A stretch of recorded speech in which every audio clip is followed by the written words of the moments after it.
wasn't good. He's gonna be done in 3 years. I would like to call a meeting to order. I don't know if he's just doing. I would like to call a meeting to order. Excuse me? I'm sorry. Say it again. Verification of public notice and approval of agenda. Move to approve as printed. I'll second it. Motion by Ross, second by Jeanette. Any further discussion? All is in favor? Aye. Opposed? Motion carries. Item C, moment of silence to reflect on the business at hand.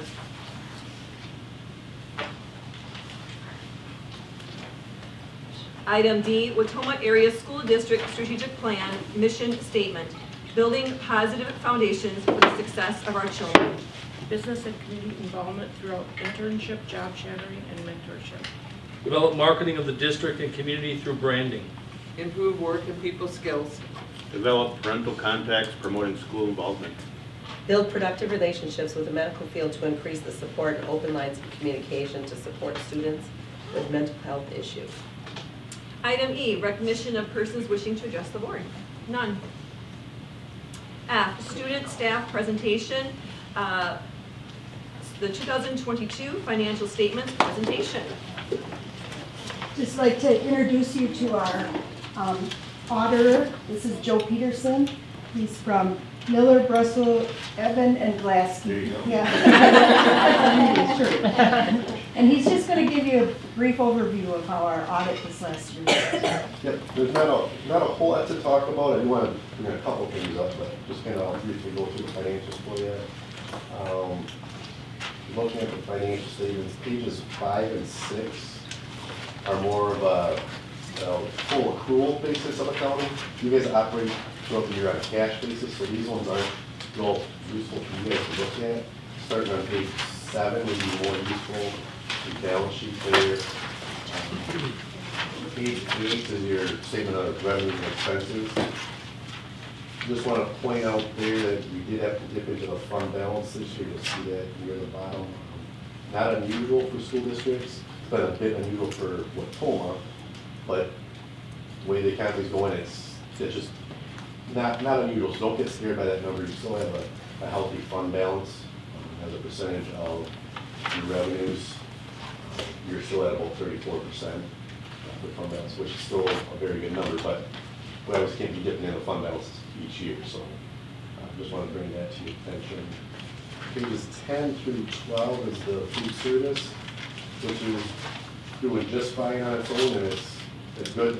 There's quite a few districts that their food service doesn't support itself, so they need to transfer from the general fund each year. That's not the case here. One thing you'll notice, the federal sources, that number is going to go down, I would say, quite a bit after this year. There was a lot of COVID money in there, so that was where all the students received free breakfast, free lunch through the federal grants due to COVID.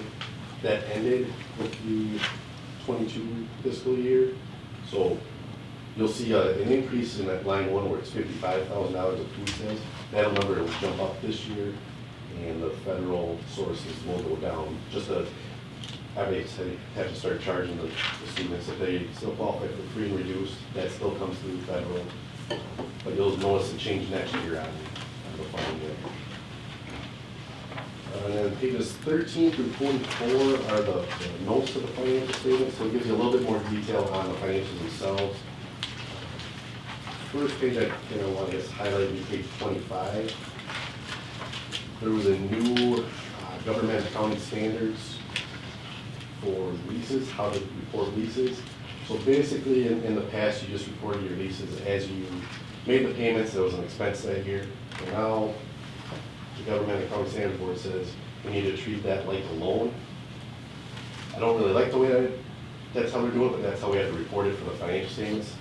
For your back schedules, those will be next to the individual funds. It'll still be reported how it has in the past. It's just the front, we got to switch that from, we take if it's a 5-year lease and it's $100,000 for the 5-year lease, year 1 we have to set up a note for $100,000 and pay your $20,000, just if you would the liability for the financial statements only.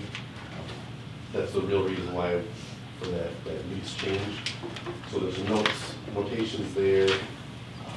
And then on page 43, because of that new lease, we have to do a restatement for the beginning balances of the fund balance. So you'll see in note 17, the restatement due to the leases.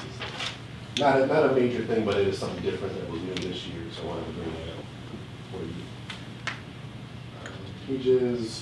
you. Page 45 is a required budgetary statement, so it's for all your major funds. Well, the general fund's the only major fund that you have, which includes special ed and general fund. For just the original budget, final budget compared to actual. The useful report to look at. Page 54, and on the subsequent pages are your individual funds. So if you wanted to just look just at the general fund balance sheet, that's on page 54.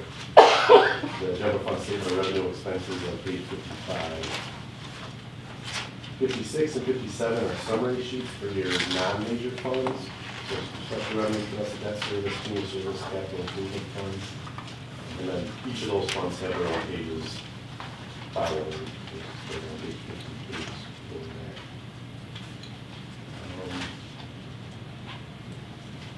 And the last item, I guess, page 64 is that capital improvement fund.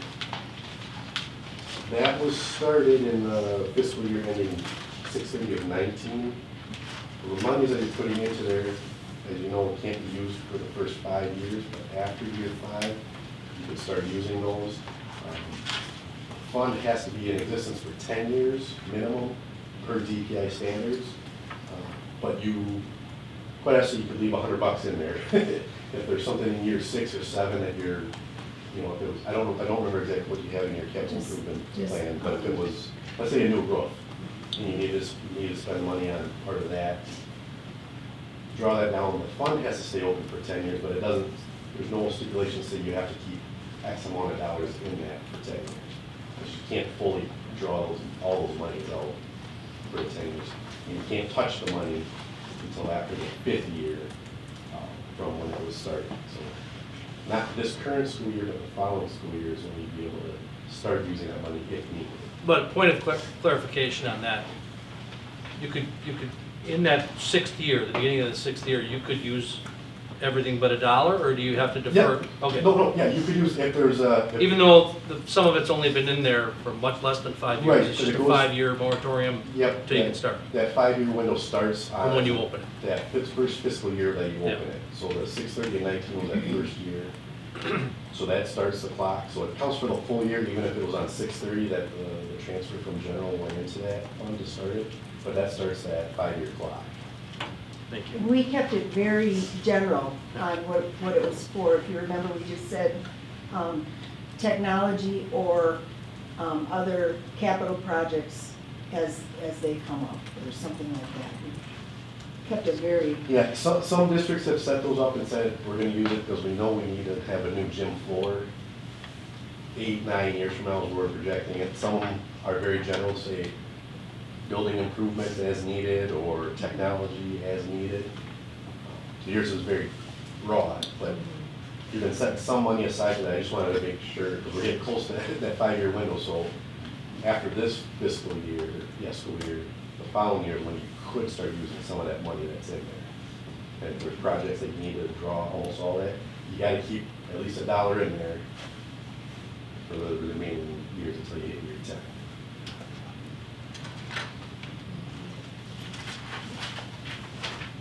That's about what I wanted to I know it went real quick, but if there are additional questions after you're reviewing these, if you want to let Cindy know, then Cindy can relay on to me, and I can get back in touch with anything you have. Thank you. Thank you. Thank you.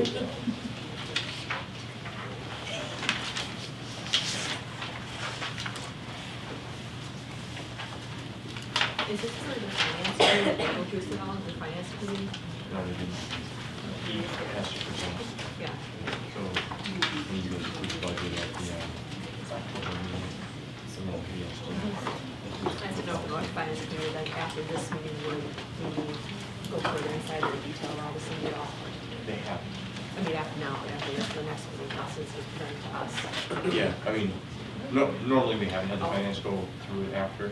The finance committee go through. Yeah, yep, we can sure do that. Like this Yeah. year, it's earlier than we normally have it, so we Yeah. didn't have the financial statements beforehand to give you.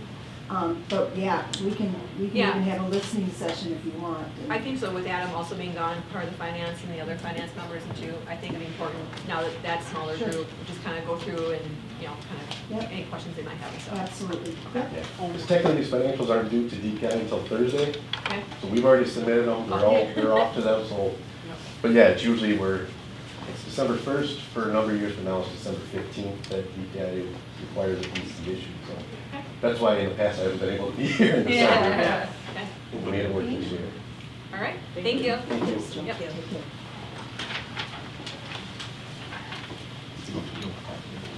No, no. Item G, administrative reports. Tom, anything to add to yours? I do not. Okay. Administrators, we'll start with Jules. She's hosting. Nothing Anything to at add? this time. Okay. Thank you. All right. Doug? Nothing to add. All right. Jim is not here, right? Jen is, No, Jim.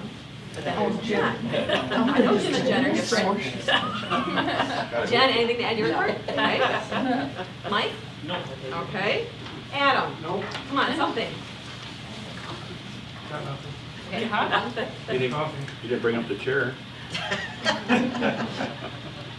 Caitlin? Yes, Woo. pending your approval tonight, Taylor will be part-time PE at Red Granite and then part-time health at the high school. Awesome. Very good. All right. Welcome aboard. Okay. Sierra? All right. Eric? Not at this time. Are you sure? Positive. Okay. And Cindy, you were on the spotlight. Anything else? That was enough for me. All right. Board members, I would like to mention that Karen Piaski, AKA Mom, is going to be retiring from our school board. As of right now, 13 years, but when it comes due, 13 and a half years. And, she's been very, very dedicated to the Watoma Area School District, alumni of Red Granite, but, citizen of Red Granite, but then alumni of Watoma High School. And she's been an advocate for our schools, our fine arts, our sports. She's been on the PAC board. She's volunteered in many capacities, and we're not gonna let her stop. Her age has nothing to do with that. So on behalf of myself, your loving favorite daughter, and the rest of the board, and all of us here, we wanna thank you.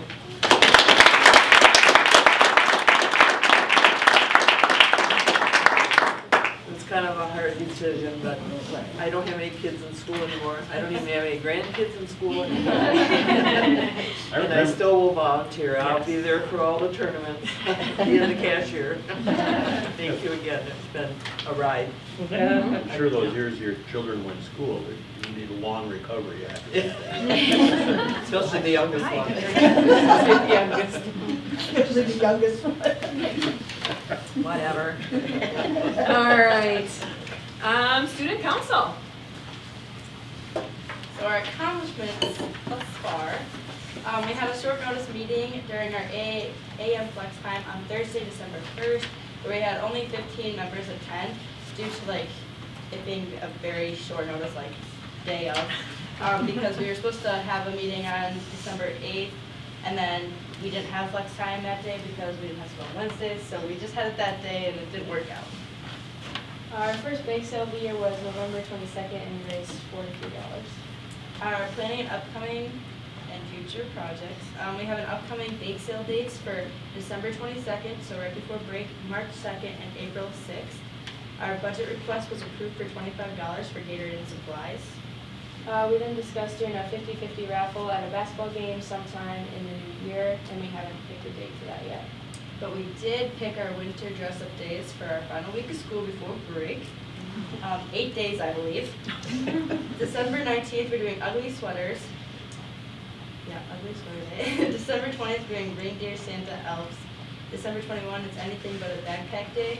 December 22nd is PJ Day to go with cozy up with a big book bag. We have a school zone goodwill project, which includes signs to thank those who drive carefully in the school zone, Some of our ideas were thank you for slowing down, honk if you like the Hornets. We'll vote on phrases in upcoming meetings. The signs are approximately $15 each through the nest, and we approved a budget of $100. Our next blood drive is planned for February 1st from 8 a.m. to 11 a.m. The committee chair, Sabrina and Derek, contacted our community blood drive representative to inquire about a blood drive scholarship, which is, we don't have we're gonna wait for a follow-up. We started planning for Staff Appreciation Week, which is May 7th through the 13th, and we're sharing with other clubs this year. We may also recognize groups of staff throughout the year, and we're working to make sure everyone is included. And one of the big things we discussed was making breakfast for Bus Driver Appreciation Day on April 25th, once they return from their routes. We already started discussing 2023 homecoming theme and dress-up days. Some members like the idea of the theme decades, while others like the idea of everything Wisconsin. I've been busy. Busy. Good ideas.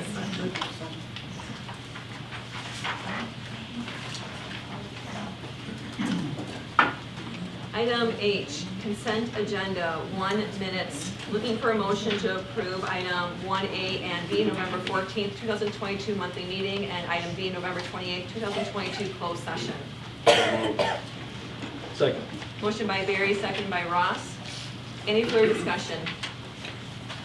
All is in favor? Aye. Opposed? Motion carries. Item 2, staffing. I'll entertain a motion to take 2A 1 through 2B 1 through 4. I'll make a motion. I'll second it. Motion by Dawn, seconded by Jeanette. Any further discussion? All is in favor? Aye. Opposed? Motion carries. Welcome aboard. Taylor, you're official. And our Chief Financial Officer, Carmen O'Brien, could not be here tonight, but she's going to be coming to the next meeting. All right. Item I, action items, business and finance. Item A, approve the November 2022 Treasurer's Report. I make a motion to approve it as printed. I'll second it. Motion by Karen, second by Jeanette. Any further discussion? All is in favor? Aye. Opposed? Motion carries. Excuse me, Madam President, on 2B5, that information only, Oh, sorry, yes. Information only, anything that we need to be aware of for that, it's not a voting thing? I didn't know if anyone wanted to speak of Parkside, anything?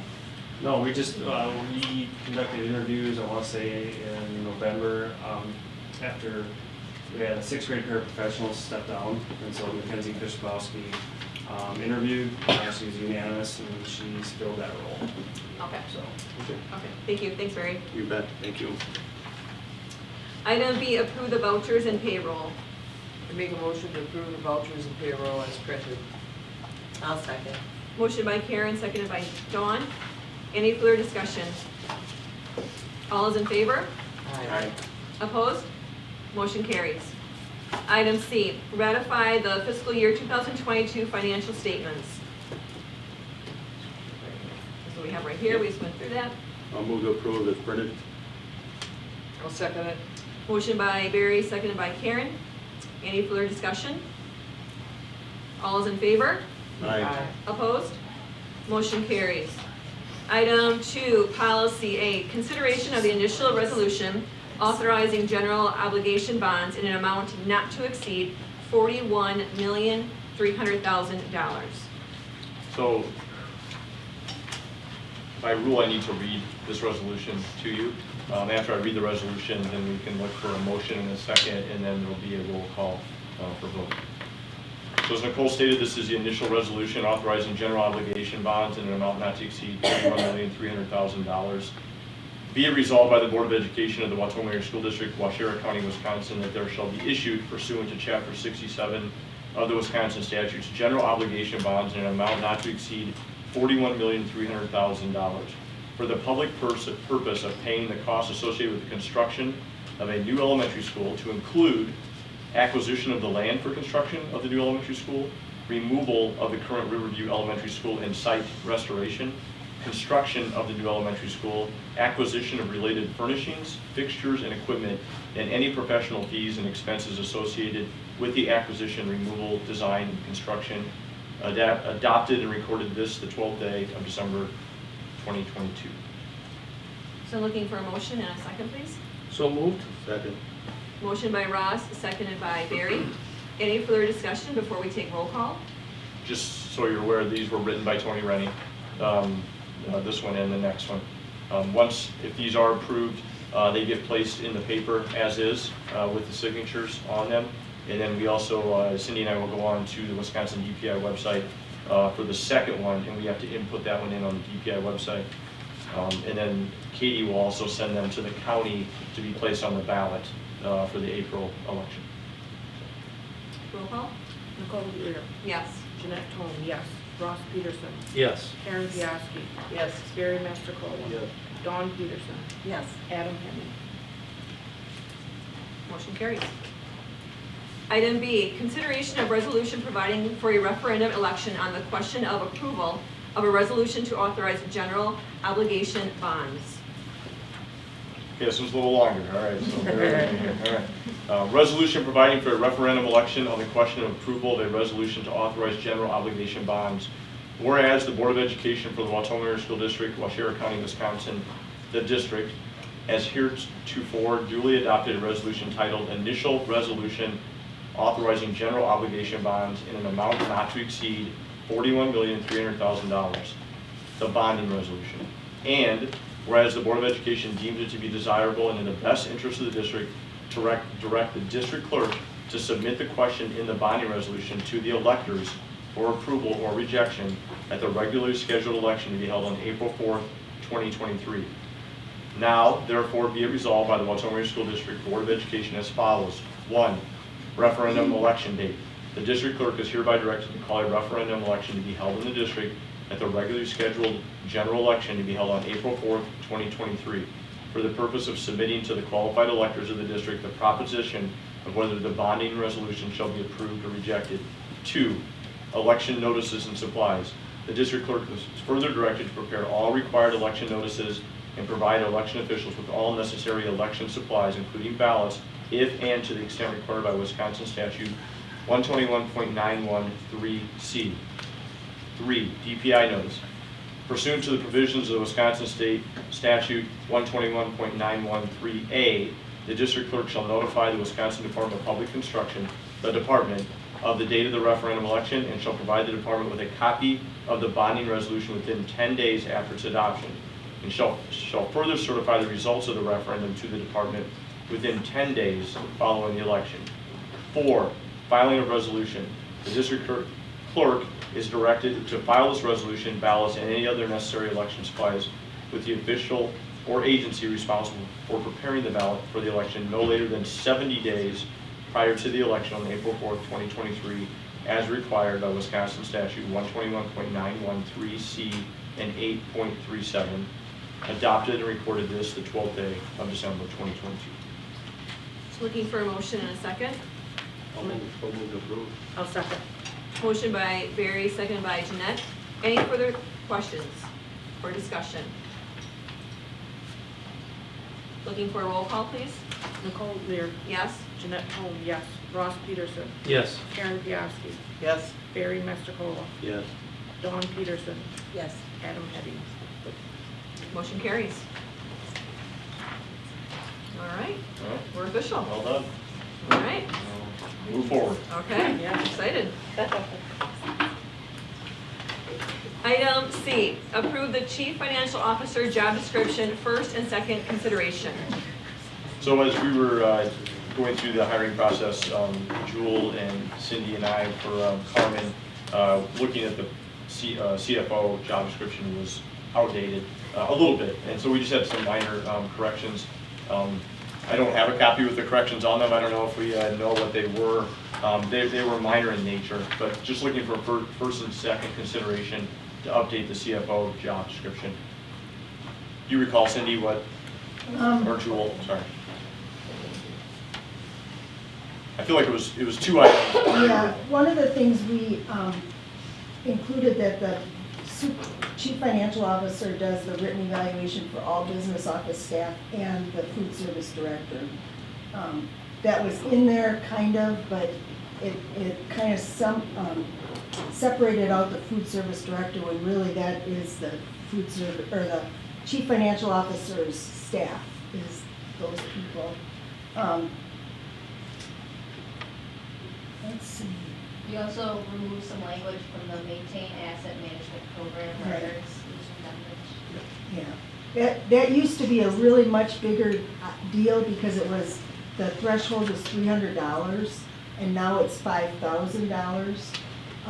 May come in the future that we'll want to raise that again, but when you're at 5,000, there's not a whole lot of things you buy that are a single standalone piece of equipment or that would be a capital asset. So they're very much a smaller list of things to keep track of. It's not as big a deal when they used to have to hire companies to do it for you or get software. Now I have a spreadsheet. So. So just some updates to, I believe it was 2012, might have been the last, or might have been No, a little further than that. 2005. Was it 4? Yeah. Okay, thank you. I'll make a motion to approve the job description first and second. Motion by Ross, seconded by Jeanette. Any further discussion? All those in favor? Aye. Opposed? Motion carries. J, Board Governance, 1, discussion only, 2021-2022 State Accountability Report Cards. So just a brief intro, and then Sierra is going to make herself available. So really, this is just the distribution discussion. We'll keep this agenda item on in January, sort of like we did the assessment results. But it's just Sierra put together a nice comparison with some notes of the two-pack, or of this year's, or really it's 21-22 to 2021 accountability report cards. And overall, if you have in your packet, then if you received another copy too, but our overall score increased, our achievement increased, our growth increased as a district, our target group outcomes increased, and our on-track to graduation increased. We moved really from the 200, like if, you know, we're always competitive, right? Being 240th in the state of Wisconsin, we moved up 100 spots to 140th out of approximately 400 plus school districts. So that just some pieces there. If you go deeper into the school report cards, I believe Parkside was the only school that I believe went down just a little bit on their overall score, but all of the other schools did increase their overall score. And again, you can really get in depth on the details of these school and district report cards. And again, if you want some very, I would call them very nice layman terms on the accountability report cards, Sierra had provided this, which gives her observations and then sort of a comparison table from 2020 to 2021 to 21 to 22. She gave district report card observations, high school observations, obviously Parkside, Red Granite, and Riverview observations from the report cards. Sierra, anything more that you want to add?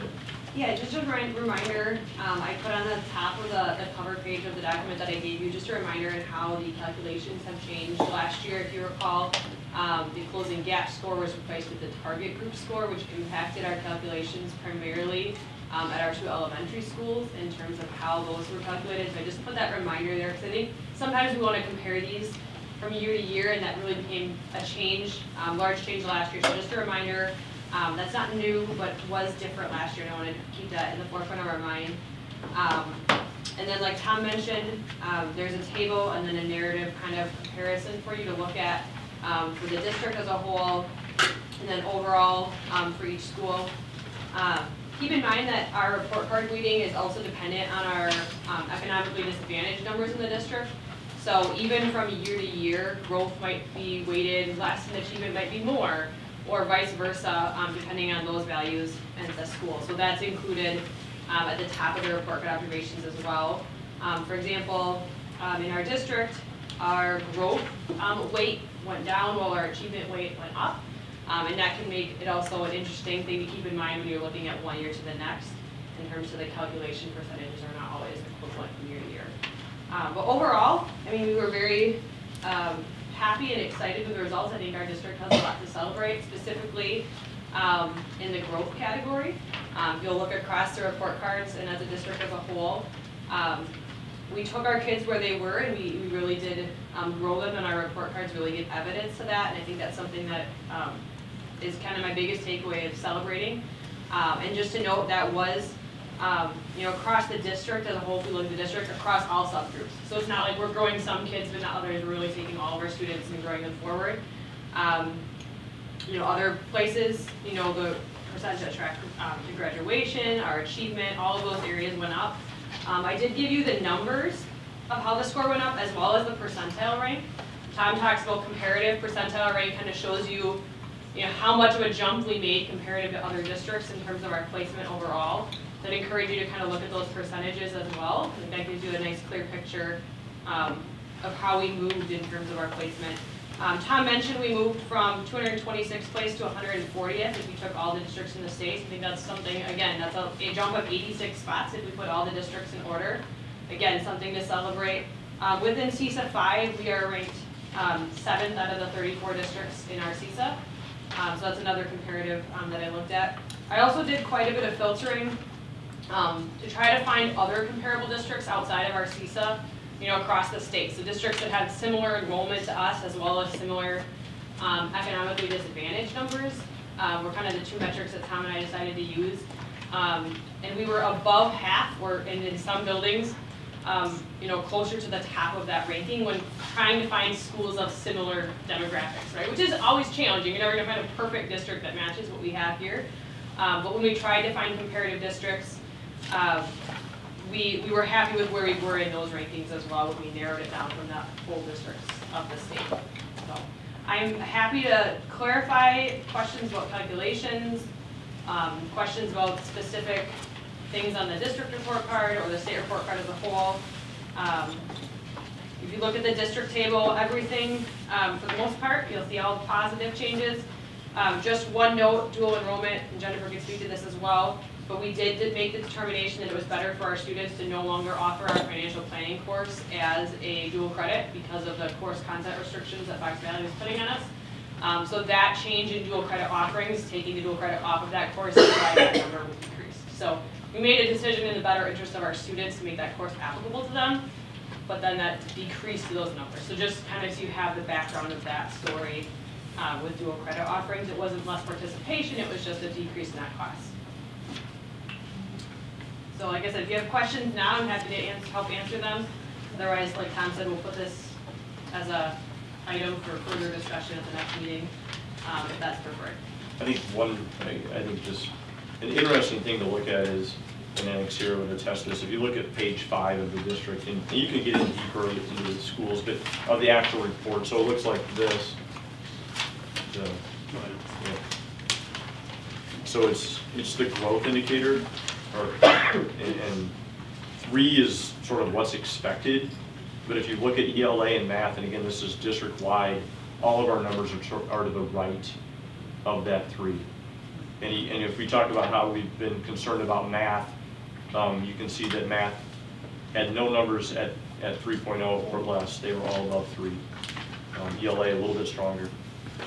But I think, again, and if you look up above, it says this district score was the same or higher than 86% of the districts in the state of Wisconsin. So again, as here stated, our ability to grow our students from where they come in to where they move to is better than 86% of the school districts in the state of Wisconsin. So, congratulations, Steve. Something to be proud of. I mean, that.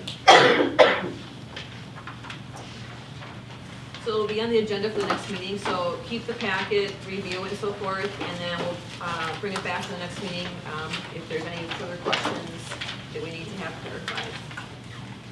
Thank you. Thank you. Thank you. Thank you, Karen.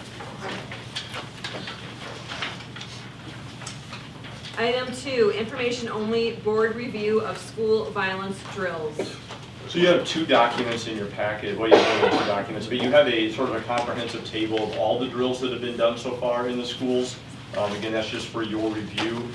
And then there are standalone Alice drill, or I guess I would call them school safety drills. That's not an accurate statement.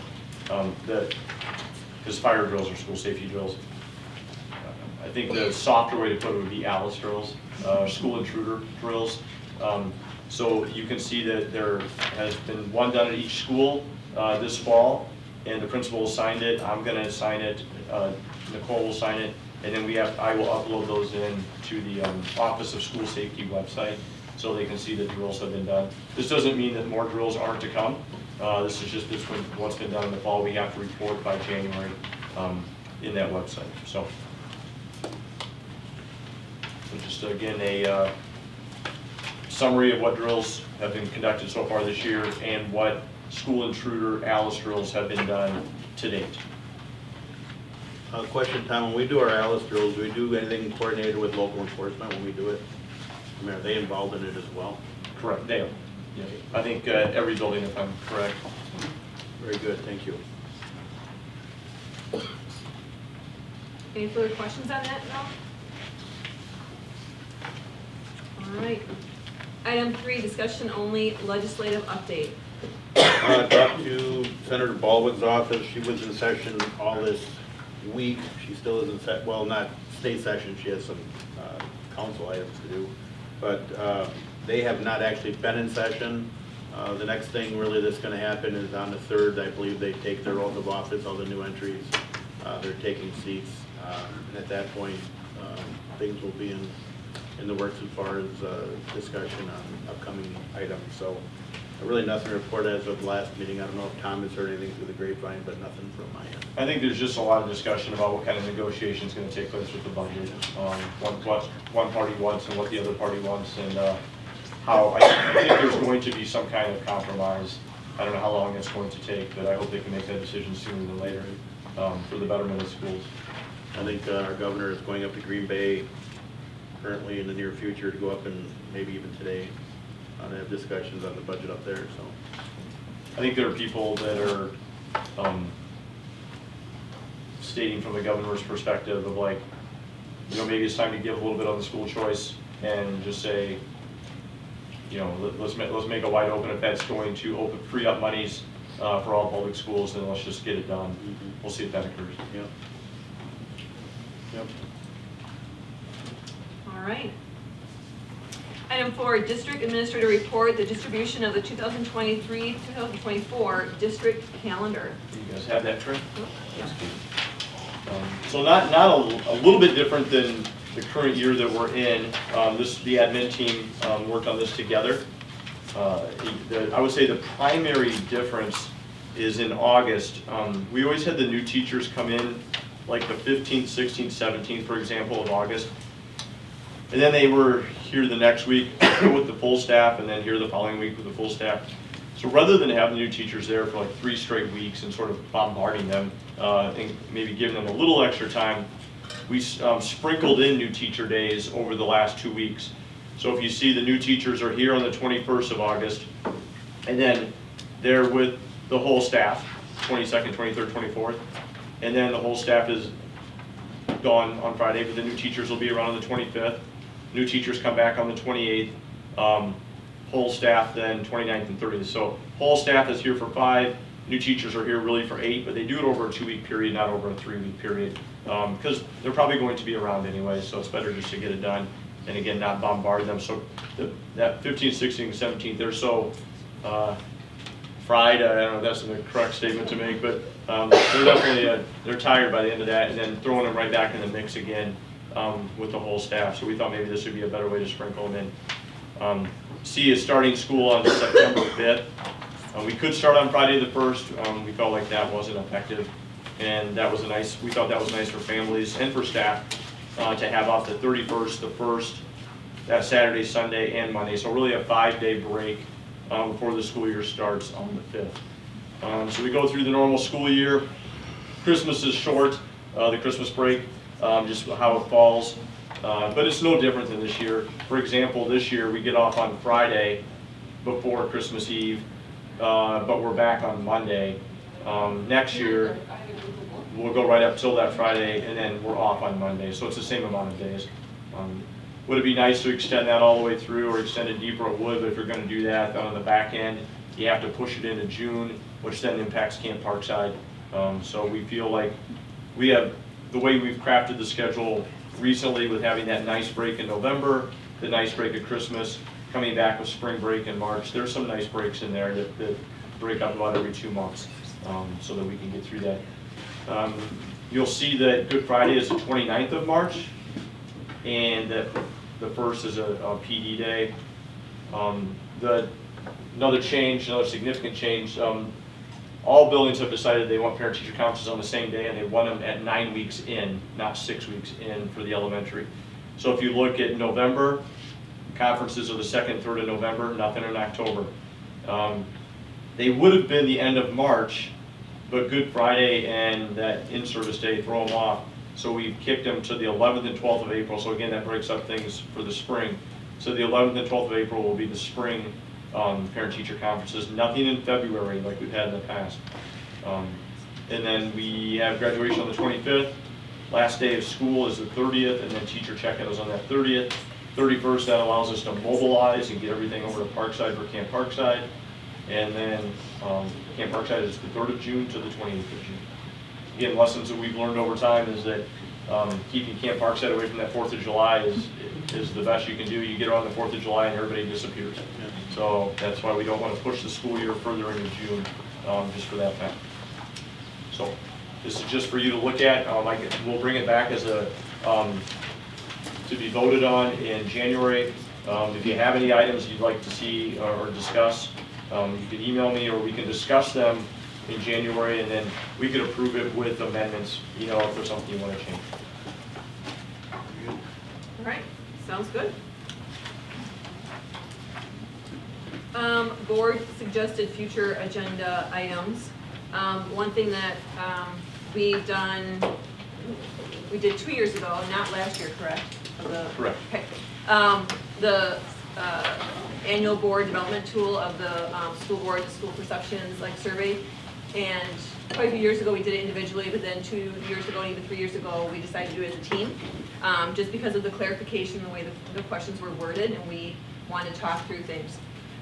So Tom and I talked about it. First of all, interest of doing it, but then we also felt to wait, and we could put it on a work meeting in June, I think is what we said. It was June, once board members change and so forth, to do it then.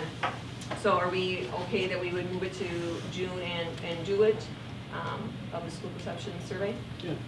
We talked about too, like some of the new board members and I have no idea how to answer this, but it'd be cool if they could listen to the discussion and sort of be part of that process during that time. And it has to be done by June 30th. So do it as a team again? Yeah, as a team again. Because I know we had talked about before, like confusion about what the numbers meant, and then some people putting ones, Right. and everybody else had 4s and 5s, and so that led to better discussion, I think. We're okay with that? Yeah. Okay. All right, so we'll do it then, a special meeting in June. Just a comment, Nicole. Yeah.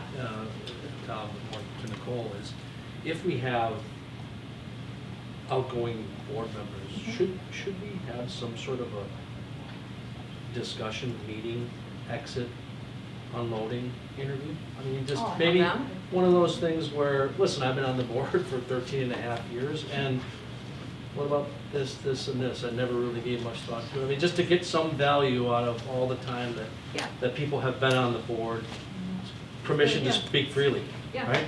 Yeah, I think it's a good idea. Yeah. Okay. I mean, I don't know, when would you, I mean, that would have to be before April. Right. So. Probably March. Yeah, Okay. would you, I mean. I don't know the format, if you're gonna ask me that, I'm just saying, Yeah, really. I just think there should Yeah. be some value Yeah. there, possibly, why not take advantage of it, Okay. like we do with staff. Right, I mean, again, if it was, I mean, I guess we'd have to make the decision, if you're concerned about that it's gonna be personnel oriented, then it should be in closed session. If it was going to just be an open discussion about board business, well, then it should be an open session. So I don't know what you guys are looking.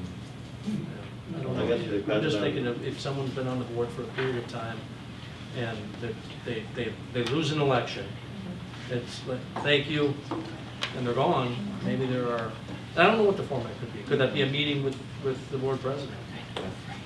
Yeah. Right? I don't know. I think Yeah. that's almost the way you would have to look at that, is with a board president, because how would there be any,